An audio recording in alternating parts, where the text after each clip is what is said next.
கிறிஸ்துக்குள் பிரியமான என் அன்பு தேவ ஜனமே, ஆண்டவராகிய இயேசு கிறிஸ்துவின் இன்ப நாமத்தில் உங்கள் ஒவ்வொருவரையும் வாழ்த்துவதில் மிக்க மகிழ்ச்சி அடைகிறேன். கர்த்தர் தாமே உங்கள் ஒவ்வொருவரையும் ஆசீர்வாதிப்பாராக. ஹல்லேலூயா, ஹல்லேலூயா. தியானத்துக்காக கொண்டு வந்த வேத பகுதி சங்கீதம் 107 அதிகாரம் 15வது வார்த்தை. கர்த்தர் வெண்கல கதவுகளை உடைத்து இரும்பு தாழ்பாள்களை முறித்தார். கர்த்தர் வெண்கல கதவுகளை உடைத்து நமக்கு முன்னாடி இருக்கிற நமக்கு கிடைக்க வேண்டிய ஆசீர்வாதங்கள் கிடைக்காதபடிக்கு தடையா இருக்கிற அந்த தடைகளை உடைக்கிறதுக்கு பேர் தான் வெண்கலம். வெண்கலம் போல இருக்குதே அப்படின்னு நீங்க நினைக்காதீங்க. அதை நினைச்சுக்கிட்டு சோர்ந்து போயிருக்கிறத காட்டிலும் துதிங்க. இஸ்ரவேல் ஜனங்க என்ன செய்தார்கள்? அவர்களுக்கு முன்னாடி இருந்த அந்த எரிகோவை பார்த்து ஆண்டவர் என்ன சொன்னார்? துதிக்க சொன்னார். நல்லா எக்காலங்களை ஊதுங்கள் என்று சொன்னார். அன்னைக்கு எக்காலங்களை ஊதுங்கள் என்று சொன்னால் இன்றைக்கு என்னன்னு பார்க்கும்போது துதிக்கிறது தான். அன்னைக்கு எக்காலங்களை ஊதுங்க அப்படின்னு சொன்னார். சுற்றி வாங்கன்னு சொன்னார். இன்னைக்கு நம்ம என்ன பண்ண போறோம்னா எக்காலங்களை ஊதுவதுக்கு சமமா துதிக்க போறோம். கர்த்தருடைய தேவ பிள்ளைகளே, நீங்க என்ன பண்ண போறீங்கன்னா துதிக்க போறீங்க. கர்த்தரை நல்லா துதிங்க. எப்படி? சத்தமா பாட்டு பாடி துதிங்க. கைகளை தட்டி பாட்டு பாடி நம்ம துதிக்க ஆரம்பிச்சாலே எரிகோ போல இருக்கிற பிரச்சனைங்க விழும். நமக்குரிய ஆசீர்வாதம் நமக்கு நிச்சயமாய் கிடைக்கும். இஸ்ரவேல் ஜனங்களுக்காக ஆண்டவர் ஆசீர்வாதங்களை வைத்திருந்தார். ஆனா அந்த ஜனங்களை அவர் ரொம்ப ஆசையாய் அன்பாய் அழைத்து கொண்டு வருகிறார். அந்த ஜனங்கள் 430 வருஷம் எகிப்தில் அடிமைகளா இருந்தார்கள். ஆனால் அதற்கு முன்னாடி கூட்டிட்டு போனது நான் அடுத்த பகுதியில் உங்களுக்கு சொல்லிக் கொடுக்கிறேன். இது பார்க்கும்போது அவங்களை கொண்டு போய் அவர்கள் உபதிரப்பட்டார்கள், பாடுபட்டார்கள். அவர்கள் தேவனை நோக்கி முறையிட்டார்கள். அப்படி கூக்குரலுடைய சத்தத்தை தேவன் கேட்டு இஸ்ரவேல் ஜனங்களை வழிநடத்தி கொண்டு வருகிறார். அந்த வழிநடத்தி கொண்டு வரும்பொழுது அவர்கள் ஆண்டவரை பார்த்து முறுமுறுக்கிறார்கள். தேவன் எவ்வளவு அற்புதங்களை செய்தார் அவர்களுக்கு. அவர்கள் காண வேண்டும் என்று சொல்லி, இந்த தேவன் உண்மையானவர் என்று நம்ப வேண்டும் என்று சொல்லி, அவருடைய நாமம் மகிமைப்பட வேண்டும் என்று சொல்லி தேவன் அநேக அற்புதங்களை அநேக அதிசயங்களை எகிப்து தேசத்துல இஸ்ரவேல் ஜனங்களுக்கு முன்பாக தேவன் செய்து காட்டினார். அவர்கள் கண்கள் பார்க்கும் வண்ணமாக செய்து காட்டினார். ஆனால் அவர்களோ அந்த வழி நடத்தி கொண்டு வரும் பொழுது அவர்கள் முறுமுறுத்தார்கள். முறுமுறுத்து அவர்கள் தங்களை மாண்டு போயிட்டார்கள். வழியிலே வனாந்தரத்திலே மாண்டு போயிட்டார்கள். ஆனால் அவர்களுக்கு பின்னாடி வந்த சந்ததியை தேவன் எடுத்து பயன்படுத்தி ஆசீர்வாதித்து கானான் தேசத்துக்குள் கொண்டு போனார் என்று வேதத்துல நம்மால் பார்க்க முடியும். அவர்கள் முறுமுறுத்தார்கள். இன்றைக்கு நம்ம கூட என்ன பண்றோம்? முறுமுறுக்கிறோம் அநேக காரியங்களை குறித்து. இது நடக்கலையே, இது ஆகலையே, இது கிடைக்கலையே, எப்படி நடக்குமோன்னு சொல்லி முறுமுறுக்கிறோம். ஆனா முறுமுறுக்கிறதை காட்டிலும் தேவனை நோக்கி பார்த்து துதித்தாலே போதும், அற்புதம் நடக்கும். ஆண்டவர் சொல்லுகிற வசனம் அதுதான். நீங்க அந்த எரிகோ முன்னாடி போய் நின்று, அந்த வெண்கல கதவுக்கு முன்னாடி போய் நின்று, இரும்பு தாப்பாளுக்கு முன்னாடி போய் நின்று, இது இவ்வளோ பெருசா இருக்க, நீங்க கவலைப்படாதீங்க. அங்க போய் நீங்க துதிங்க, எக்காலங்களை ஊதுங்க, நல்ல ஆர்ப்பரிங்க அப்படின்னு சொல்லி ஆண்டவர் அனுப்புகிறார். எப்படி செய்யணும், என்ன பண்ணணும்னு சொல்லி இஸ்ரவேல் ஜனங்களை யோசுவாக்கிட்டு ஆண்டவர் அழகாய் சொல்லி கொடுத்து அனுப்புகிறார். என் பிரியமான தேவ ஜனமே, இன்றைக்கும் ஆண்டவர் உங்களுக்கு சொல்லி கொடுக்கிற ரகசியம் இதுதான். நீங்க துதிங்க, கைகளை தட்டி ஆரவாரத்தோடு ஆர்ப்பரிங்க, அப்பான்னு சொல்லி கூப்பிடுங்க அவரை. துதிக்க துதிக்க துதிக்க உங்க முன்னாடி இருக்கிற இந்த வெண்கல கதவுகள் போல இருக்கிற வெண்கல கதவுகள், இரும்பு தாப்பாள்கள் எல்லாம் முறிக்கப்படும். என் பிரியமான தேவச்சனமே, அதுக்கு பின்னாடி இருக்கிற ஆசீர்வாதத்தை தேவன் உங்களுக்கு சுதந்திரித்து கொடுப்பார். ஹல்லேலூயா. கர்த்தர் சொல்கிறார். அது ரொம்ப பயங்கரமான காரியமா தெரியும் நமக்கு. எவ்வளவோ வேலைகளை செய்வோம், என்னென்னமோ பண்ணுவோம், ஆனா முறுமுறுக்கு சீக்கிரமா வந்துடும். ஆனா துதி லேட்டா தான் நமக்குள்ள வருது, இல்லைங்களா?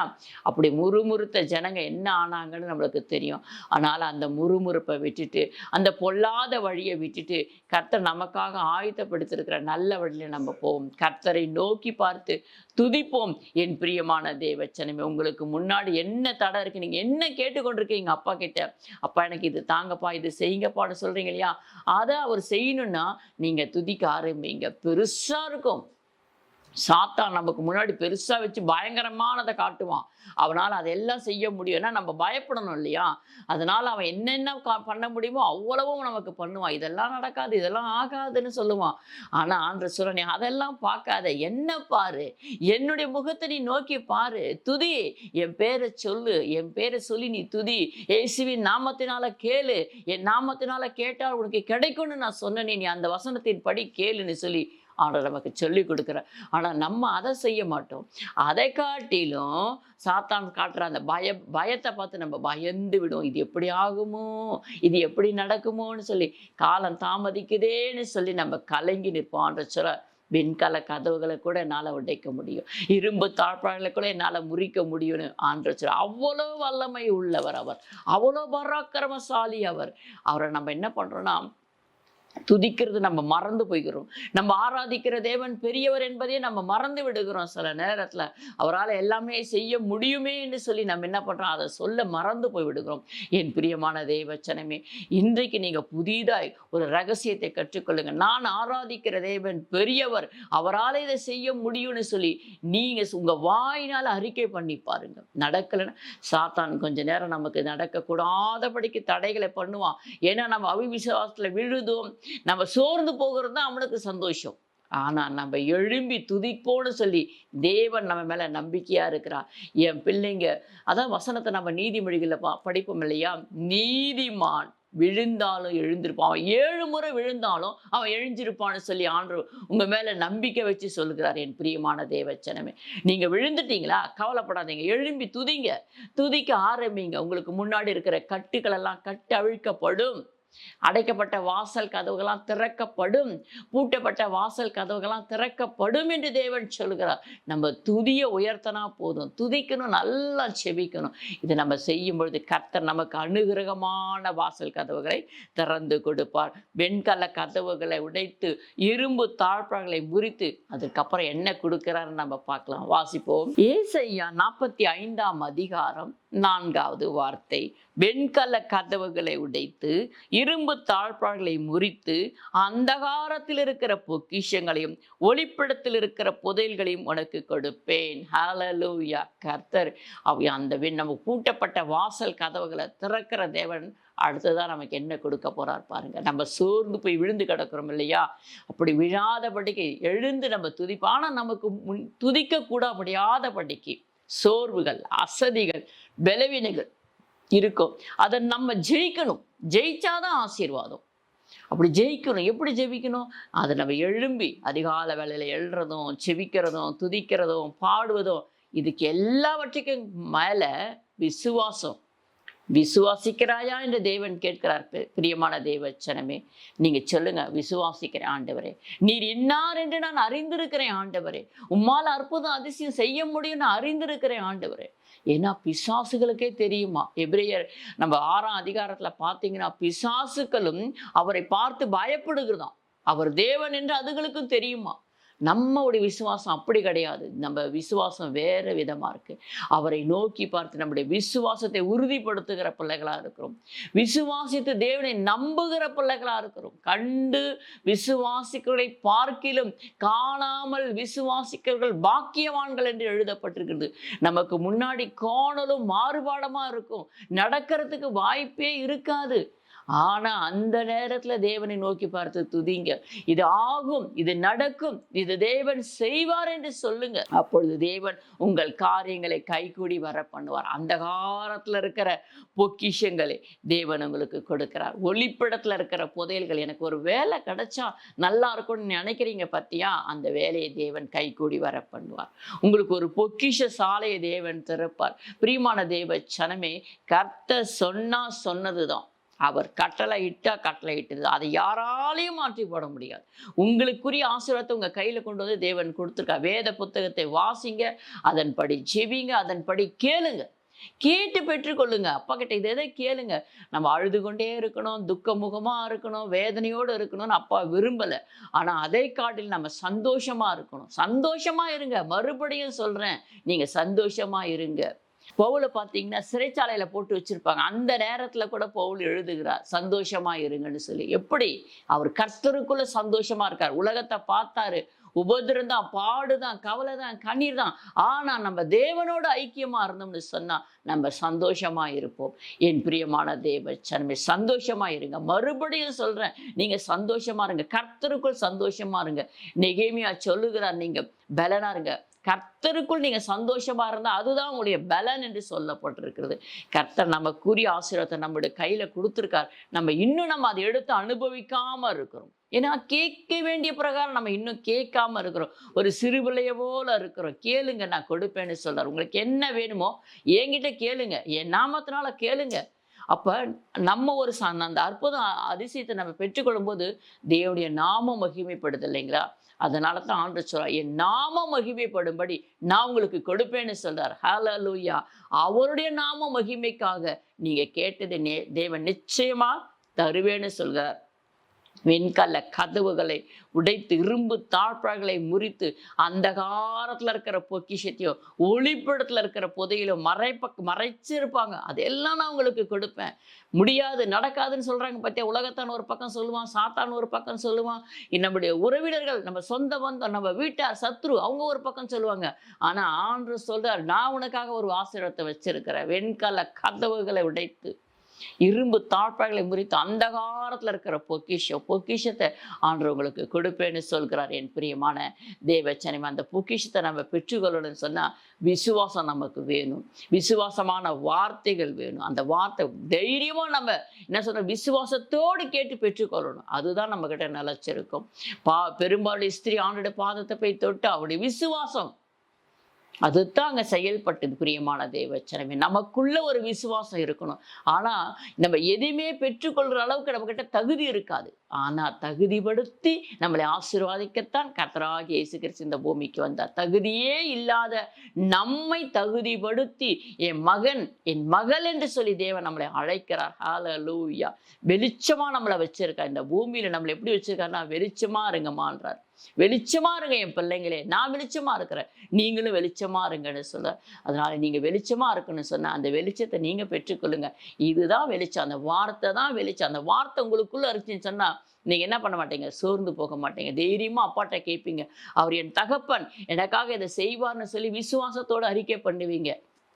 அதே போல நம்ம வாசிப்போம், யோசுவா 6ஆம் அதிகாரம் 1 வார்த்தையே, எரிகோ இஸ்ரவேல் புத்திரருக்கு முன்பாக அடைக்கப்பட்டிருந்தது, ஒருவரும் வெளியே போகவும் இல்லை, ஒருவரும் உள்ளே வரவும் இல்லை. அடைக்கப்பட்டிருச்சு. ஏன்னா இந்த இஸ்ரவேல் ஜனங்க அந்த பகுதிக்கு வராங்க, அந்த இடத்த ஆக்குபேட், அதாவது அந்த இடத்துக்கு வரப்போறாங்க. இவங்க சுற்றி வந்து கொண்டே இருக்காங்க. உள்ள நம்மள எல்லாம் அவ்வளோதான் காலி பண்ணிட்டு அவங்க இந்த இடத்துக்குள்ள வரப்போறாங்கன்றது அவங்களுக்கு தெரிஞ்சு போச்சு. அந்த வெண்கல கதவை போட்டு பூட்டி, இரும்பு தாப்பாழை போட்டு யாரும் வெளியில வரல. வெளியில இருக்கிறவங்க உள்ள போக முடியாதபடி அடைச்சிட்டு அந்த எரிகோ கோட்டைக்குள்ளே அவங்க இருக்கிறாங்க. ஆனா ஆண்டவர் அழகா ஜனங்கள் எப்படியெல்லாம் சொல்லி கொடுக்கிறார் பாருங்க. அதிலே நான் 20வது வசனத்தை வாசிக்கிறேன். எக்காலங்களை ஊதுகையில் ஜனங்கள் ஆர்ப்பரித்தார்கள், எக்கால சத்தத்தை ஜனங்கள் கேட்டு மகா ஆரவாரத்தோடு முழங்கையில் அலங்கம் இடிந்து விழுந்தது. உடனே ஜனங்கள் அவரவர் தங்களுக்கு நேராக பட்டணத்தில் ஏறி பட்டணத்தை பிடித்தார்கள். அவ்வளவுதான். என்ன செய்யறாங்க, அவன் நினைச்சிட்டு இருக்கிறான் உள்ள உட்காந்துக்கிட்டு, நம்ம இரும்பு வெண்கல கதவை போட்டு இரும்பு தாப்பாடை போட்டா யாரும் உள்ள வர முடியாது அப்படின்னு சொல்லிட்டு, உள்ள வரவும் போகக்கூடாது, வெளியில வரவும் போகக்கூடாதுன்னு சொல்லிட்டு அவன் வச்சிருக்கான். ஆனா ஆண்டவர் பார்க்கிறார் பாருங்க, எரிகோ அவன் வச்சிருக்கான். அந்த எரிகோ மதிலே இடிந்து விழுகிறது. அந்த எரிகோவுடைய மதில் ஒரு சுவரும், அந்த சுவற்றின் மேலே அந்த ராகாப் என்ற வேசி வீடே கட்டிட்டு இருந்தாங்களாம். அவ்வளோ பெரிய அந்த மதில் அவ்வளோ அகலமா உயரமா இருந்துச்சுங்களாம். ஆனா அதையே ஆண்டவர் ஒன்றுமில்லாமல் அப்படியே இடிந்து விழும்படி செய்தார்னு சொன்னா, எவ்வளோ பெரிய சுவர் அதையே இடிந்து விழுந்துச்சுன்னு சொன்னா, அந்த கோட்டையே இடிந்து விழுந்துச்சுன்னு சொன்னா, வெண்கல்ல கதவு, அந்த ராஜா எவ்வளோ போர் வீரர்களெல்லாம் உள்ள இருந்திருக்கிறாங்க. அவங்களெல்லாம் நல்ல இரும்பு தாழ்பாலை போட்டுட்டு உட்காந்துருக்காங்க. ஆனா தேவன் அதையே இடிந்து விழுன்னு சொன்னா, அத்தையே தரை மட்டும் ஆக்கி போட்டார்னு சொன்னா, நமக்கு தேவையானதை சந்திக்காமல் இருப்பாரா? நமக்கு தேவையானதை கொடுக்காமல் இருப்பாரா? நமக்கு முன்னாடி இருக்கிறது எவ்வளவு பெருசு இருக்க போகுது? ஒண்ணுமே இல்லை. நமக்கு முன்னாடி இருக்கிறதெல்லாம் ஒண்ணுமே கிடையாது. செங்கடலை 2ஆய் பிளந்த தேவன் அவர். யோர்தான் நதியை ஒரு குவிலாய் நிற்க செய்த தேவன். அந்த தேவனை நம்ம ஆராதித்து கொண்டு இருக்கும் பொழுது வேலை நம்முடைய திருமண காரியம், நம்முடைய வீட்டு காரியம் எல்லாவற்றையும் தேவன் செய்வார். நம்முடைய வாயிலிருந்து சீக்கிரமா அவிவிசுவாசமான வார்த்தைகள் வெளியே வந்து விடுகிறது. அதை நம்ம நாவை அடக்கி ஆள வேண்டும். நம்முடைய நாவை அடக்கி ஆள வேண்டும். அது நம்மை ஆளக்கூடாது. நாம் நாவை அடக்கி ஆள வேண்டும் என்று வேத வசனம் சொல்லுகிறது. யாக்கோபு 3ஆம் அதிகாரத்துல நாவை குறித்து ரொம்ப அழகா எழுதப்பட்டிருக்கும். அதனால நம்ம அதை அடக்கி ஆளும்போது இந்த வெண்கல கதவுகளை உடைத்து இரும்பு தாழ்பாள்களை முறித்து அந்தகாரத்துல இருக்கிற பொக்கிஷத்தையும் ஒளிப்படத்தில் இருக்கிற புதையில தேவன் நிச்சயமாகவே என் பிரியமான தேவச்சனமே உங்களுக்கு தருவார். வேத வசனத்தை அப்படியே உறுதியாக பிடித்துக் கொள்ளுங்கள். பிடித்துக்கொண்டு கேளுங்க. அப்பா எனக்கு தருவேன்னு சொன்னீங்களே தாங்கப்பா. ஏன்னா அவர் உங்களுடைய தகப்பன், உங்களுக்காக ரத்தம் சிந்தின தகப்பன். நீங்க மெய்யாகவே நீங்க அவரை தகப்பனா ஏற்றுக்கொண்டிருந்தா அவரிடத்துல நீங்க உரிமையோடு கேளுங்க. என் நாமத்தினால நீங்க எதை கேட்டாலும் நான் அதை தருவேன்னு சொல்லியிருக்கார். கேளுங்கள் அப்பொழுது உங்களுக்கு கொடுக்கப்படும்னு சொல்லியிருக்கார். அப்ப நம்ம அவரிடத்துல கேட்கும்போது நிச்சயமாகவே தேவன் நமக்கு தருவார். தர மாட்டேன்னு ஒருபோதும் அவர் சொல்லவே இல்லை. நம்மளை ஆசீர்வாதிக்கிறதுக்காகவும் நம்ம மற்ற ஜனத்தின் மத்தியில சாட்சியாய் நிறுத்துவதற்காகத்தான் தேவன் இந்த வசனத்தை நமக்கு கொடுத்திருக்கிறார். நம்மை தெரிந்து கொண்டு வைத்திருக்கார் இந்த பூமியில. நம்ம ஆசீர்வாதமா இருக்கும்போது யாருடைய பேரை சொல்லுவோம்? அப்பா இயேசு கிறிஸ்துடைய பேரை தானே சொல்லுவோம். அவருடைய நாமம் தானே நமக்கு தரிக்கப்பட்டிருக்கிறது. அதனால நம்மை ஆசீர்வாதிக்க தேவன் விரும்புகிறார். நம்மை உயர்த்த தேவன் சித்தம் கொண்டிருக்கிறார். அதனால அவர் என்ன வழியில சொல்றாரோ அந்த வழியில் நம்ம கடந்து போவோம். அது ஆரம்பத்துல நமக்கு கொஞ்சம் கஷ்டமா தெரியும். ஆனா நம்ம அதுல பழகி அந்த வார்த்தைகளையும் அந்த விசுவாசத்தையும் நம்ம பிடித்துக்கொள்ளும் என்று சொன்னால் சரியாக நம்ம ஒவ்வொரு நாளும் கடந்து போவோம். என் பிரியமான தேவச்சனமே, இப்பொழுது நாம் செபிப்போம். அப்பா, நாங்கள் உம்மை ஸ்தோத்திரிக்கிறோம். நல்ல தகப்பனே, உம்மை துதிக்கிறோம் சுவாமி. உம்முடைய காயப்பட்ட கரத்துல இந்த இரவு பொழுது நாங்கள் ஒப்பு கொடுத்து செபிக்கிறோம். நீரே ஆசீர்வாதித்து கர்த்தாவே பிள்ளைகளை வழி நடத்துவீராக. உம்முடைய பிள்ளைகள் எந்த காரியத்துக்காக, தேவைக்காக கண்ணீரோடு விண்ணப்பம் செய்து கொண்டிருக்கிறார்களோ அந்த தேவைகள் சந்திக்கப்படட்டும் ஆண்டவரே. உம்முடைய நாமத்துக்கு மகிமை உண்டாகும்படியாய் செபிக்கிறேன்.